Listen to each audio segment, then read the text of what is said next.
Okay, we're now in the last video, evaluating the applicant, evaluating the interview and scoring the applicant. We are now in video number 5 for week number 10. This is your professor, Danny Cabulay, on the course Recruitment and Selection. So, paano ba natin ini-evaluate yung ating interview na kinonduct? At saka paano tayo mag-i-score sa aplikante? Well, it's up to you. It's a free country, but here are my suggestions. Maganda na tayo ay magbibigay ng score based on quality of answers of the applicant. What are the types of responses that you got? Magagandang sagot ba? Were the answers truthful? Were the answers substantial enough? Were the answers interesting? Were the answers satisfactory? Okay? So that constitutes quality of responses.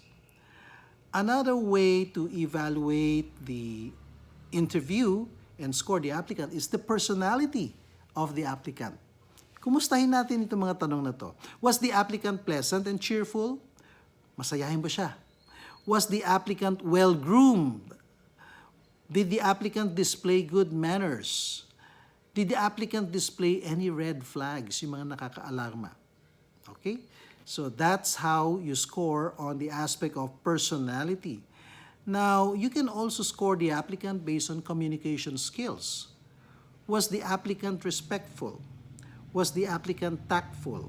Was the applicant articulate?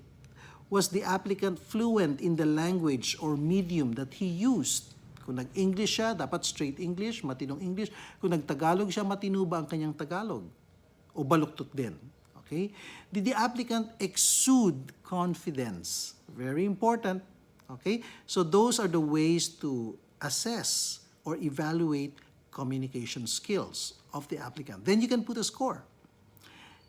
And finally, congruence to the job specification. Kasi the interview is an opportunity for us, the company, to know more about the applicant.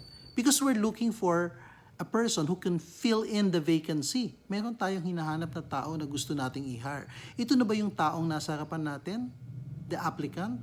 So, congruence to the job specification is very important. What kind of employee are we looking for who can perform the task enumerated in the job description? So, here are some questions that could help you. Do the applicant's knowledge and skills match the requirements of the job? Do you believe the applicant would be able to perform his tasks on the job? And finally, do you see the applicant being able to cope well and last long on the job? Magagampanan ba niya yung trabaho at magtatagal ba siya? So, that's how you score the last aspect. Okay? So, here is your final recitation. Okay? Which of the 4 criteria in evaluating an interview and scoring an applicant is the most important to you? I want you to explain your answer in the comment section below at the bottom of this video lecture number 5 for week number 10. Okay? So I hope that your recitations will be received on time because there is a deadline for me to submit the grades. I'm going to submit the grades this coming Saturday. So let us look at your quizzes, okay, and your task. Quiz number 10. Many companies purchase standardized tests made abroad to be used in selecting the employees they would hire. However, these tests are very expensive, sometimes running up to $5,000, or that's approximately about 250,000 pesos or higher. And many skeptical HR practitioners believe these tests are not really suitable or applicable for Filipinos or for Philippine setting kasi Western yung orientation. Okay? Instead, they either choose Philippine-made tests which are cheaper or resort to on-the-job training prior to hiring the applicant. So bago nila papirmahin ng employment contract, yung aplikante, pwede ka ba mag-OJT ng 1 buwan, 2 buwan? We will pay you an allowance. Pag okay ka, pumasa ka sa on-the-job training, sa training, we can make you probationary already. Then after 6 months, you become a regular employee.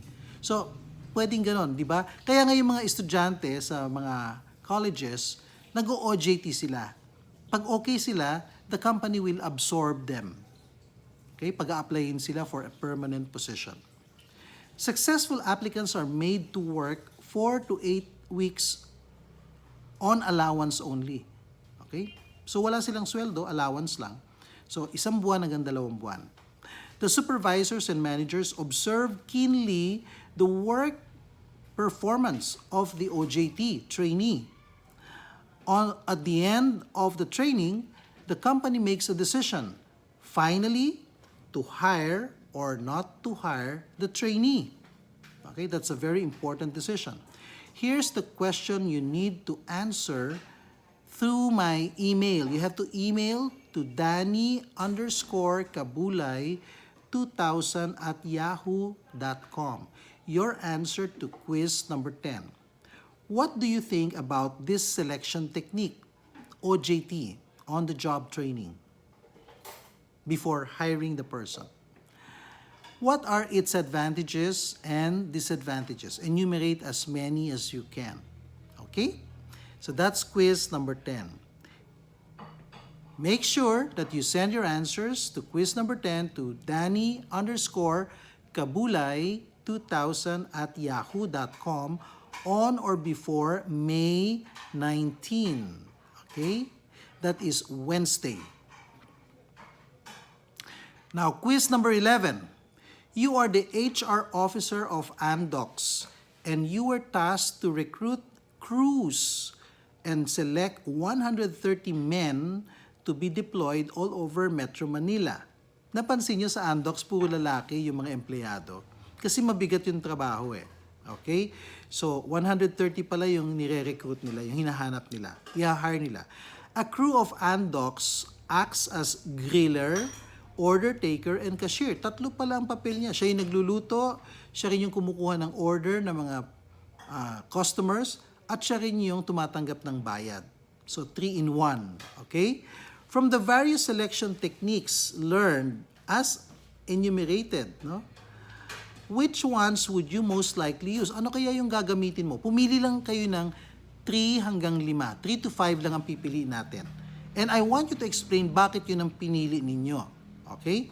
So ito yung pagpipilian natin.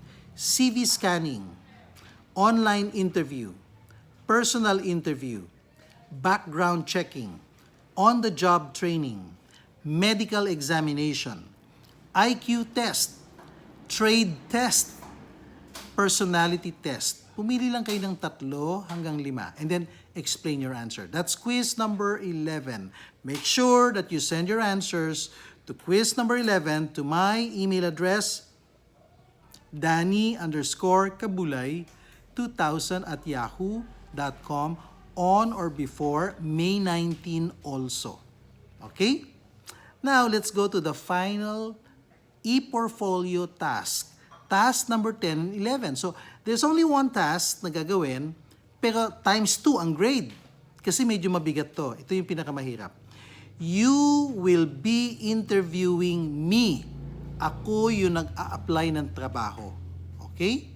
So, you will interview me 5 to 8 minutes at a designated time and schedule. Please check your allocated time slot. Okay? So, pinadala ko na yan sa ating chat group. Okay? You have to be available during that time. Ako ang tatawag sa inyo. Sunday, ipapadala ko sa inyo yung biodata or curriculum vitae, the job description, and the job specification. Kailangan basahin nyo yung 3 dokumento na yan bago maganap ang interview. Kasi yan ang basis ng inyong mga tanong. You have to formulate the questions in advance. Okay? So,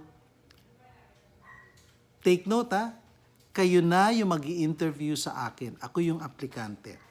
You have to ask me 8 to 10 questions during that time frame I gave you. Make sure that you are properly groomed, maayos ang bihis nyo, Mukha kayong HR officer dapat.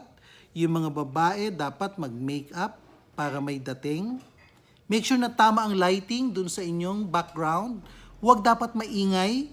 Okay? Pagsabihan nyo yung mga tao sa bahay nyo na kayo ay mag-i-interview, so dapat tahimik lang. Kasi the last time, napakaingay ng ibang mga bahay. Parang hindi professional yung dating. Okay? So kailangan maayos ang interview natin. Maitatawid nyo to. 2 task ang equivalent nito. Task number 10 at task number 11. Okay? So, importante that you do well here. Kung makakuha kayo ng 100, then you get 100 plus 100. Isn't that nice? Okay? So, you have to read first the 3 documents. So, you will be graded. Paano ko kayo gagradan dito sa interview? Role play natin. Online interview role play. Well, 40% of your grades will come from your questions, the quality of your questions. Gaano ba kaganda yung mga tanong ninyo sa akin? Pangalawa, personality. Yung grooming, yung cheerfulness mo, yung courtesy, yung mga values. Lumalabas ba yan during the interview? Pinapakita mo ba na ikaw ay isang matino at pleasing personality na interviewer? Number 3, communication skills. Maliwanag ka ba magtanong? Klaro ba yung mga tanong mo? Okay? Can you communicate in straight English? Okay? And then, time management. We should start on time. We should end on time. Okay? Yung pacing, baka masyadong mabagal. Kailangan mabilis lang ang pacing natin. Because you are only given 10 minutes to interview. Okay? This task is equivalent to 2 tasks, task 10 and 11. So times 2 ang grade ninyo dito. So make sure that you check your schedule. Ang pagkakaalam ko, section HR1A, Tuesday, 1 o'clock to 6 p.m. ang schedule ninyo. HR1B, the second class, your schedule is on Wednesday, 1 o'clock to 6 p.m. There will be no excuses kasi yan din yung oras ng ating klase. Okay? So, 8 minutes lang ang allocated sa bawat tao. Maximum na yung 10. Okay? So, I'll see you on Tuesday for Section A and I'll see you on Wednesday for Section B. Abangan ninyo sa Sunday yung aking ipapadalang 3 dokumento. You must read them in advance. So you can formulate the 8 questions, 8 to 10 questions you're gonna ask me on Tuesday and Wednesday. So that ends now the whole course of recruitment and selection. Remember, recruitment, ina-announce natin sa buong mundo na meron tayong job opening. Tayo ay nangangalap ng mga aplikante. Selection, tayo ay nag-i-screen na ng mga aplikante. Pinipili na natin kung sino yung karapat-dapat bigyan ng trabaho. Okay? O bigyan ng kontrata. So, I hope that during the past 11 to 12 weeks that we've been together, that you have learned something each week. I hope that you enjoyed the lessons and you were able to improve yourself and you're confident now that you know a lot of things about how to recruit and how to select the right employees. Mabuhay kayong lahat. Iiwanan ko kayo ng quotation. Okay? The best part about life, every morning, you have a new opportunity to become a happier version of yourself. Take note, during the past 3 months na magkakasama tayo, February, March, April, and May, 4 months basically, sana natutunan nyo na mahalin ang inyong magiging profession. Ako bilang teacher ninyo ay nagsumikap na maihatid sa inyo ang mga tamang lessons, mga aral, kung kailangan na i-correct ko ang inyong mga behavior na hindi tama para kayo ay maging mas mabuting professional, I will do that. As your teacher, that is my role. Yun ang aking papel. Okay? So I want to make sure that You are all going to pass in this class. Wala po akong ibabagsak kasi yung mga tagilid ay nautusan na natin silang mag-drop. Kasi pag hindi sila nag-drop, talagang babagsak sila. At kung bagsak ang grade nila, madudumihan ang kanilang transcript of record. Tandaan ninyo, kapag marami kayong 5 o failing mark sa inyong transcript of records, mahihirapan kayo makakuha ng matinong trabaho. Because your grades are a reflection of the kind of employees you might become in the workplace. Pabaya ka sa pag-aaral, chances are magiging pabaya ka rin sa trabaho. Meron pong mga HR professionals na ganyan ang mentality. Kaya alagaan ninyo ang inyong mga grades. Mabuhay kayong lahat bilang mga estudyante ko, para ko na kayong mga anak. I love you all. Bye-bye. Take care.